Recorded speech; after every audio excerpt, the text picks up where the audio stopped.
साथ फरमाया कुन आलिमन व मुतअल्लिमन व मुस्तमिअन व मुहिब्बन वला तकुन अल-खामिस फतहलिकु कमा क़ाल अलैहिस्सलातु वस्सलाम।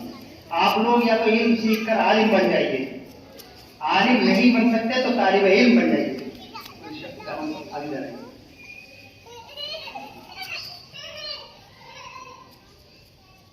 आप तालिब इल्म बन जाइए, तालिब इल्म भी नहीं बन सकते तो आप कम से कम उलमा की मजलिस में आलिमों के पास बैठकर दीन की बातों को सुनने वाले बन जाइए, दीनी मजलिसों में बैठकर दीन की बातों को सुनने वाले बन जाइए। और अगर इतना भी ना हो, फरमाया अल्लाह के नबी सल्लल्लाहु अलैहि वसल्लम ने सिर्फ 5 में न बनिए, पता है वो खुदा की कसम तबाह और बर्बाद हो जाओगे। अपने बड़ों की बेहुरमती, अपने बड़ों से बदगुमानियां, अपने बड़ों के साथ में नफरत या कदूरत या अदावत अगर तुमने की उलमा के साथ में, अपने आइमा के साथ में, अपने अकाबिर के साथ में, तो फरमाया खुदा की कसम तबाह और बर्बाद हो जाओगे, कोई तुम्हारा फुरसाने हाल नहीं होगा। इसलिए उलमा की, अपने बड़ों की, अपने आइमा की कदर करना हमारा ईमानी फरीज़ा है। जिसने उलमा की कदर की, आइमा की कदर की, अपने बड़ों की कदर की, उसने बराह रास्त अल्लाह के नबी की तालीम पर अमल किया। और जिसने अल्लाह के नबी की तालीम पर अमल किया, अल्लाह के नबी सल्लल्लाहु अलैहि वसल्लम फरमाते हैं खुदा की कसम वो कल कयामत के दिन मेरे साथ किस तरह से मिला हुआ खड़ा होगा जन्नत के अंदर, 2 उंगलियों का इशारा करके जिस तरह 2 उंगलियां मिली हुई हैं, इस तरह से अल्लाह तबारक व तआला मेरे साथ उसका नसीब करेगा। अल्लाह ताला हमें उलमा की कदर करने की तौफीक अता फरमाए, अपने बड़ों का एहतराम करने की तौफीक अता फरमाए।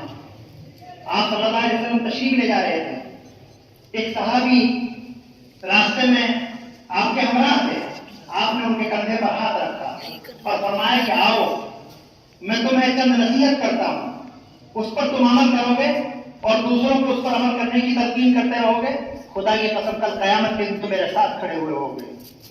फरमाया या रसूलुल्लाह सल्लल्लाहु अलैहि वसल्लम जरूर फरमाइए।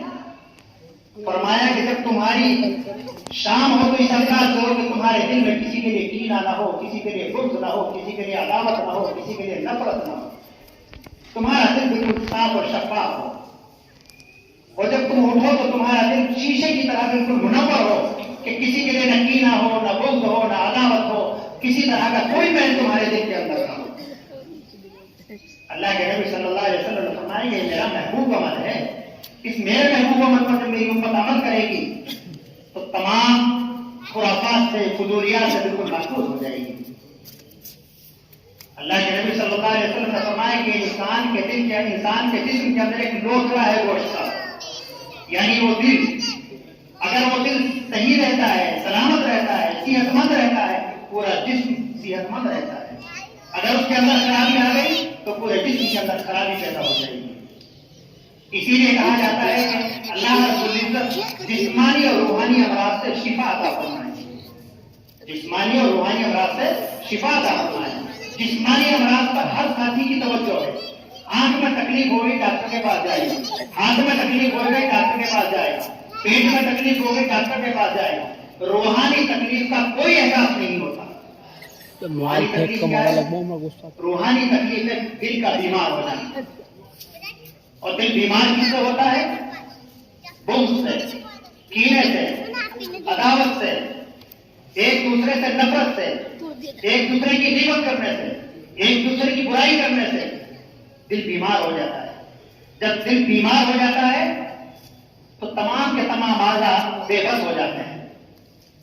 इंसान के जिस्म के अंदर ये दिल बादशाह की हैसियत रखता है और जुबान इसकी तर्जुमानी करती है, ये इसका वजीर है। वजीर वही बोलेगा जो बादशाह बोलेगा। हमने जुबान का इस्तेमाल गलत किया, समझ लीजिए हम रूहानी बीमार हैं। हमने किसी की ग़ीबत की, समझ लीजिए हम बीमार हैं। हमने किसी की बुराई की, समझ लीजिए हम बीमार हैं। हमने किसी के साथ बदतमीजी की, समझ लीजिए हम बीमार हैं रूहानी तौर पर। हमारे कल्ब के अंदर, हमारे दिल के अंदर बीमारी है। हमें अपने दिल की इस्लाह करनी चाहिए, अपने दिल के खोट को दूर करना चाहिए। हमारे बच्चों ने गाली का दुरुस्त का इस्तेमाल कर लिया, समझ लीजिए कि हमारे बच्चे रूहानी बीमार हैं। उस रूहानी बीमारी को दूर करने के लिए अहम तरीन दखल जो है रोजी का देना। जो इंसान की फिल्टर किया हुआ पेट्रोल बताया है वो रोजी है। अल्लाह रब्बुल इज्जत ने अपने नुमाइंदों को भी इसके लिए ताकीद फरमाई। فرمایا یا ایھا الرسول کلوا من الطیبات وعملوا صالحا، اے نبیوں کی جماعت صاف ستھری روزی کا استعمال کرو اور بھلے اعمال سے اپنے آپ کو جوڑ لو۔ معلوم ہوا انسان حلال روزی کا استعمال کرتا ہے تو بھلے اعمال سے وہ فطری طور پر جڑتا ہوا چلا جاتا ہے اور تمام برائیوں سے محفوظ ہو جاتا ہے۔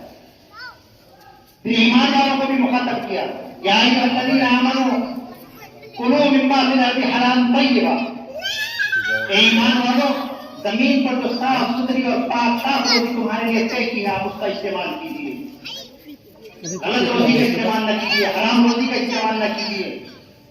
اور پھر عام انسانوں کو بھی مخاطب کیا اللہ رب العزت نے، کیونکہ اللہ رب العزت کو دنیا کے اندر فساد نہیں پھیلانا ہے، دنیا کے اندر امن قائم کرانا ہے۔